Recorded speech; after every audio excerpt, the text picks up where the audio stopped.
नमस्कार। आज मैं बात करना चाहूँगा इलेक्ट्रॉनिक वोटिंग मशीन पे। इसको लेके बहुत सारे अभियान चल रहे हैं। कुछ लोग ईवीएम को हटा के मतपत्र लाने की बात कर रहे हैं।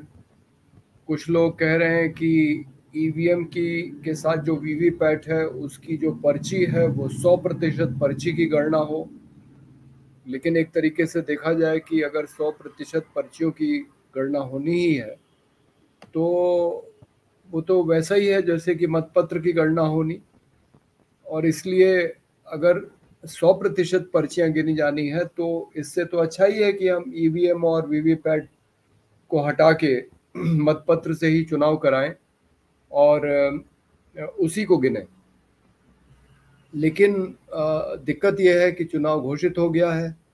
चुनाव आयोग शायद अब अपना निर्णय नहीं बदलेगा। हालांकि अगर वो मतपत्र से चुनाव कराना चाहे तो मात्र 3 दिन का समय चाहिए मतपत्र छपवा के उससे चुनाव कराने के लिए, क्योंकि जो पूरी सरकारी मशीनरी है वो स्थानीय निकाय का चुनाव तो मतपत्र से कराती ही है। तो आखिर उसके लिए कोई बड़ी बात नहीं है, वो चाहे तो मतपत्र से चुनाव करा सकती है। लेकिन वो चुनाव आयोग कराएगा नहीं, क्योंकि वो इस समय का जो शासक दल है भारतीय जनता पार्टी, जिसको ईवीएम से चुनाव कराने में लाभ मिलता है, वो उसके दबाव में है और इसलिए वो अपना निर्णय बदलेगा नहीं। मैं इधर कई महीनों से ग्रामीणों के बीच में जब जाता हूं और उनसे ईवीएम के बारे में जब चर्चा होती है तो लगभग सभी क्षेत्रों में हरदोई, उन्नाव, सीतापुर, बाराबंकी, मुरादाबाद, बनारस, सभी जगह लोगों के, ग्रामीण अनपढ़ लोगों के दिमाग में ये बात बैठ गई है कि जब हम इलेक्ट्रॉनिक वोटिंग मशीन पे बटन दबाते हैं तो बटन हम कहीं और दबा रहे हैं, हाथी पे, साइकिल पे, और हमारा वोट जा रहा है भाजपा में। ये बात लोगों के दिमाग में बहुत अच्छी तरह से बैठ गई है। इसलिए इलेक्ट्रॉनिक वोटिंग मशीन पे अब लोगों का भरोसा नहीं रह गया है। वो मजबूरी में जाके भले ही वोट देते, लेकिन उनका भरोसा इस मशीन पे नहीं है। इसलिए हमारी मांग है चुनाव आयोग से कि वो मतपत्र पे अपना मतदान कराए। लेकिन अगर वो मतपत्र का विकल्प नहीं देगा तो सोशलिस्ट पार्टी का आह्वान है लोगों से कि आप मतदान के दिन एक सत्याग्रह करें, आप मतदान केंद्र में जाएं और मतपत्र की मांग करें। मतपत्र छपते तो हैं ही, उन सरकारी कर्मचारियों, अधिकारियों के लिए छपते हैं जो अपने बूथ पे मतदान नहीं कर पा रहे हैं, जो कहीं चुनाव की ड्यूटी कर रहे हैं, उनके, या जो सैनिक हैं सीमा पे जो सेवा दे रहे हैं, वो तो अपने मत पोस्टल बैलेट से भेजते ही हैं। तो आप कुछ और मतपत्र छपवा लीजिए और आम मतदाता को ये विकल्प दीजिए कि अगर वो चाहे तो मतपत्र से अपना मतदान कर सके। लेकिन ऐसा होगा नहीं। चुनाव आयोग आम मतदाता को मतपत्र का विकल्प नहीं देगा। इसलिए हमारा कहना है कि आम मतदाता मतदान के दिन मत, मत, मतदान केंद्र के अंदर जाए, मतपत्र की मांग करे।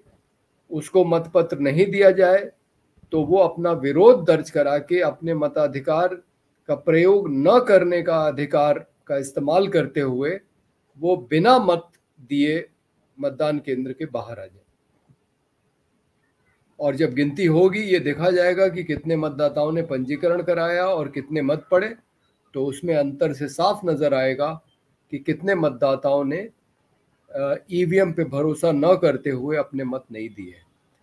तो हमारी यही अपील है कि जनता अगर बड़ी संख्या में मतदान केंद्र के अंदर जाके ईवीएम पे उसका भरोसा नहीं है ये कहते हुए मतपत्र की मांग करने पे, मतपत्र न मिलने पे चुनाव में बिना मतदान किए हुए मतदान केंद्र से बाहर आ जाए और अपना विरोध दर्ज कराए।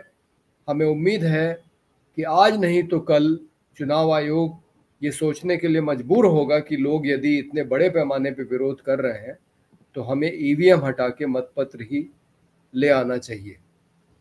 तो बहुत सारे लोग इस अभियान में जुड़े हुए हैं। ये लगभग एक राष्ट्रीय अभियान बनता जा रहा है। अलग अलग संगठन हैं, अलग अलग तरीके से अपनी बात कह रहे हैं। लेकिन ईवीएम को तो सब हटाना चाहते हैं। इस मायने में, इस मामले में सब एक है। और हम लोग ये एक नया तरीका चाहेंगे कि जनता अपनाए और मतदान केंद्र के अंदर जाके अपने मताधिकार का प्रयोग न करे और ईवीएम में अपना अविश्वास जताते हुए अपना विरोध दर्ज कराए और चुनाव आयोग को मजबूर करे कि वो किसी न किसी दिन मतपत्र को वापस लाए। धन्यवाद।